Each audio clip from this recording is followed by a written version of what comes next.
Hello and welcome everybody to the Flying Circus, where here we're gonna start a brand new series on the internet called EXPERIFIFA. A brand new series in which we are gonna do, well, FIFA experiments.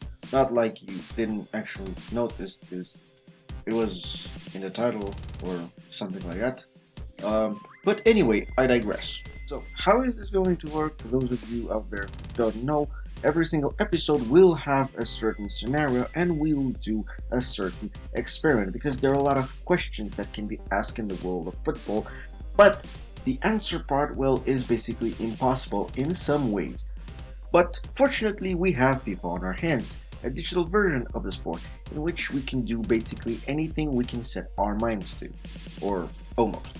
In this series, we are going to do a number of experiments and then analyze the performance. The main thing that must be kept in mind is that we want to go as impartial as we can about these experiments. So what's going to happen is this. We do not want to have any sort of preferential treatment from the actual game code. So in the different types of scenarios, this is what's going to happen. In the case that we're going to create one team and see how that one team is going to perform, we're going to take the wheels of that specific team. In the other case, where we're going to put two teams head to head and see the comparison between the two of them, we're going to take control of another random team from that championship in order to not mess everything up. But then there's a problem that arises when we will have an entire league on our hands and we want to see how every single team in that specific league will going to perform. A problem that is going to go on in the first episode of today. Why is that? Simply because I was thinking about the perfect way to begin this whole series, and then I thought about the European Super League. This is the way to go. Now, for those of you out there who do not know what the European Super League is, well, some time ago in the world of football, the big guys in the European football, the guys with all the money, thought about themselves having a real party. Meaning that they wanted to split with their national divisions and then go someplace else where they could fight one another in the so-called European Super League that is going to have a national division format. Not like the Champions League where they are actually fighting one against another, but in an elimination type of competition. So what are we going to do in such scenarios? Well, we're going to appeal to the randomization method through a randomization website in which we're going to enter the name of every single team in the lineup and then hit the random button, choose a random team, and that's the team that we're going to control. Leaving the introduction part aside and moving on with the experiment, before we can kickstart everything, there's something that you need to know. As this picture of an article says right here, when it came about European Super League, well, there were 11 founding teams that were about to take part in this competition. There's more following to be added in order to get the total number of teams to 16. Now, following the reporting of this article, we can see that the idea of European Super League was actually split in two, with 11 founding teams and 5 more added to become a league with 16 teams. On that exact model and following that idea, that is the way that I decided to make this experiment. Not one, but two. Yes, actually splitting this experiment into two. Now, for the first part of the experiment that we are going to see today, we're going to experiment with the 11 founding teams and see how the final lineup will look like. But before we start everything, there is one problem that we need to take care of right before the beginning of it all. Well, there are 11 founding teams and there is absolutely no league out there, especially in FIFA, that can hold 11 teams. Therefore, we need to make some tweaking about this. And there are more ways to go about this than one. But the way that I chose is to not have any other intruder and have a 12-team league, or not choose anybody out of those 5 additional teams and then put them into the same championship with the founding 11. But what I thought of instead was using the randomization side before we choose a team to control in order to have one of the 11 teams get out of the lineup and remaining will be 10 teams, one of which is going to be controlled by us. So how everything is going to go just like this.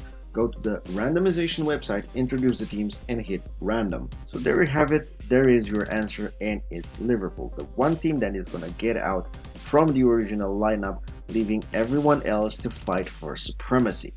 Now that we have done that, all we have to do is remove Liverpool just like that, and then hit again the random button in order to see who we're going to control. And there it is, it's Juventus, the old lady of the Italian football, the one team that we're going to control in this experiment.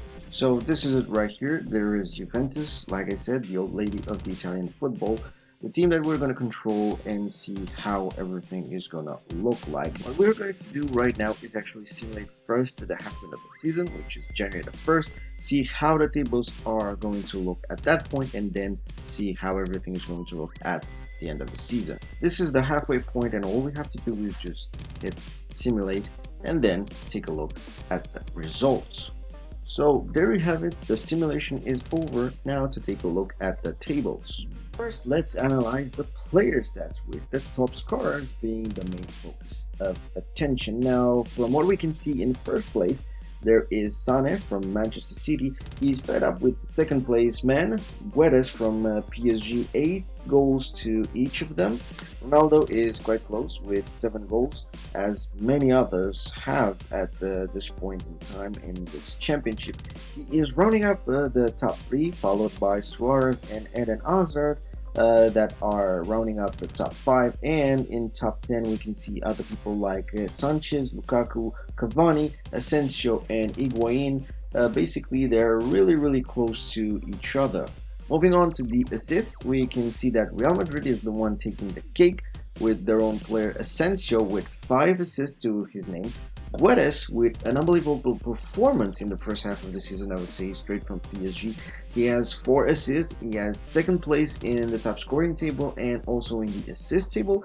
And rounding up the top 3 in the assist is Dembele from Barcelona, with Kylian Mbappe from PSG following quite closely. A surprise appearance from Bilia, the man from Milan. Milan being a team that I didn't actually expect to have quite good performance, but we'll see how everything is going to look when we take a look at the tables. But before that, we have to take a look at the clean sheets table, because we cannot forget the goalkeepers. And in their standing, we see Ederson, the goalkeeper from Manchester City, taking the first place, followed closely by De Gea and Neuer. And one of the legends of the goalkeeping world is Gianluigi Buffon. He might be an old man, but with this performance, he proved that he can still kick it and still have some gas left in the tank. Now, with the close look at the league table is something that I didn't expect to see. A disaster for Barcelona, simply because, well, they're in last place. This is something that I didn't expect to see. They are tied on points, 16 points with Chelsea, but they are on last place. Now, I don't know about Chelsea or any other British team except for Manchester United or Manchester City maybe, but Barcelona, I did not expect them to be so low, especially in last place. But moving a little bit up the table, we can see that there is Chelsea, just like I mentioned before, and Arsenal. The Premier League teams do not actually fare that good in this type of experiment from what I can see, and right above them is AC Milan. Now, a particular thing that I can say about AC Milan is that I didn't expect, because they didn't have any type of great performance in the last few years, and also in FIFA not that great of a presence. But yeah, they are above Barcelona, they're above Chelsea, they're above Arsenal. I think they would have been my guess for last place, but they're not in last place, so good for them. Above them is Real Madrid, another team that didn't expect to perform so low, but again, they're not like Barcelona in last place. They're half point of the table in 6th place, 24 points, tied up with PSG. From what we can see here, again, PSG, it's basically where I would expect them to be, middle of the table, and not that much of a fuss made about. But moving on up, we can see that the only German team in this experiment, FC Bayern Munich, is doing quite well for themselves. They are in 4th place, just at the line of the podium right there, with 28 points to their name. Well, this is quite a good performance, I can say about that. And cracking up the top 3, we can see that there's Manchester City with 31 points. There's the first team above 30 points, being also the team that is on the last step of the podium. It's quite a good performance for them. Honestly, didn't expect them to be so high. I thought they would have a more difficult time in this competition, but it seems like it didn't. And moving on up the table, we can see Juventus in second place, the team that we are controlling with 32 points. They are on the silver place in this competition, and of course, none other than Manchester United on the first place in this competition. 37 points. I think there's quite a big difference regarding the pace of the top teams. Now we're going to sim right to this point, the final day of the season, to see how everything is going to be changed. With the simulation over, it's time to take a look at the stats. And first, before the teams, are the players. When we look at the top scoring table, we can see Cavani being the leading man, the one that takes the golden boot with 17 goals to his name, and then a great performance from the Manchester United players Sanchez and Lukaku. The two of them being the ones that are rounding out the top three of the top scoring table, with Suarez close behind, 13 goals to his name, and Dybala from Juventus, that's our team right there, rounding out the top 5. Moving on to the assists table, we can see that Manchester United is again on top, having Sanchez on first place with 10 assists to his name. Great performance for this guy and his team. Asensio from Real Madrid following him closely, and Dybala from Juventus with 7 assists to his name, rounding up the top 3 with Mbappe with same number of assists being close in 4th, and Eden Hazard from Chelsea with 6 assists. Now moving on to the clean sheets, the stats look kind of the same but kind of different. Ederson is in first place, he takes the goal, 13 clean sheets to his name. De Gea following him very closely, just as we've seen before, but this time on third place is Courtois from Real Madrid and Leno from Arsenal, with Gianluigi Buffon just dropping down the table in 5th place. And now, as we can see for the teams, this is how the league stands, and it's a bit of a surprise because there is something missing from the bottom of the table, and it's FC Barcelona. Because they're missing from the bottom of the table is the role of Chelsea to get in the last place. 30 points to their name, Chelsea being dead last, the only team that didn't go above 30 points. As we can see, Milan is right above them, probably a more appropriate place for the team. 31 points to the name. Arsenal is above Milan in 8th place. That's the point where the 40-point squad actually begins. Bayern with a drop in form. They drop down from 4th place to 7th. Now above them is Real Madrid in 6th. Same position for them as before, but Barcelona is the one that takes the key because they were in last place and now they're above Real Madrid. A recovery that, well, is mind-blowing. Going up the table, PSG actually did one better, got a little bit up the table, and from what we can see, Manchester City is still in the position that we left off.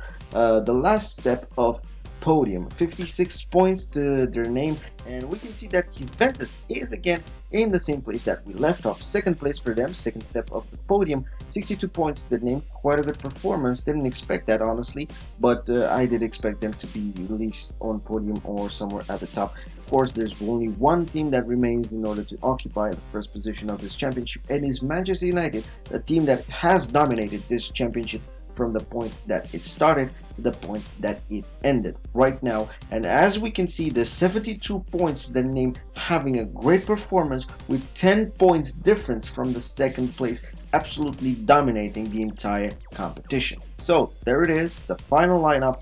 As we can see, this is how European Super League would look like if this would be a reality. And with that being said, Flynn here, over and out.